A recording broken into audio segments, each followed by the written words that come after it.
Right, Shalom and Shalom and stuff. It's always about giving no praise to Yahweh Hashem Yahushai. Double honors apostle GMS and honors to you brothers that doing the work in truth or sincerity. I was meditating on something, right? And it's the Georgia guys and sort of how Esau is a damn devil, and he's got ways about saying things, man. So for instance, it says maintain humanity under 500 million in perpetual balance with nature. He talks about her nature and the nature, but really what Esau was saying there is kill 6.5 billion people. But this is another example of why we call Esau the devil. This is another example of Esau's smooth words, man. Because when you put it like that, it leaves people to draw their own conclusion that that's what it's going to do. But if you blatantly came out and said, this is what we're going to do. Someone might say, well, the earth is overcrowded, this, that, and the other.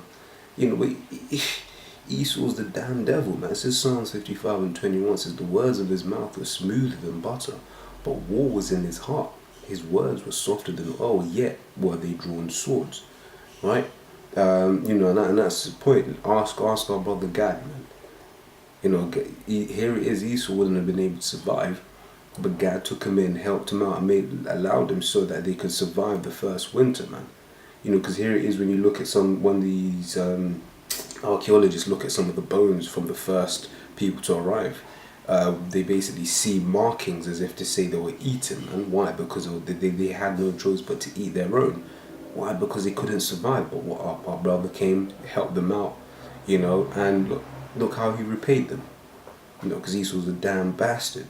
But what does the scripture say, man? It says, Sirach 12 and 10 says, never trust thine enemy, for like as iron rusted, so is his wickedness. And I really, always bang on about this whenever I bring out this scripture, because I like that analogy, because iron will rust.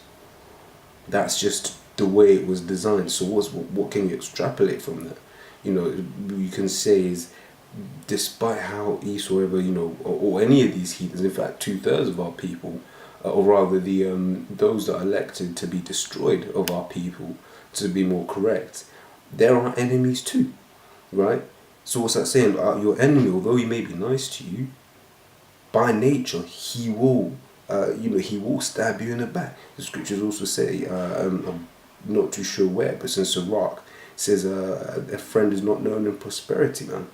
But the point here is never trust thine enemy, man. So that, it's just another quick one. I'm going to say shalom.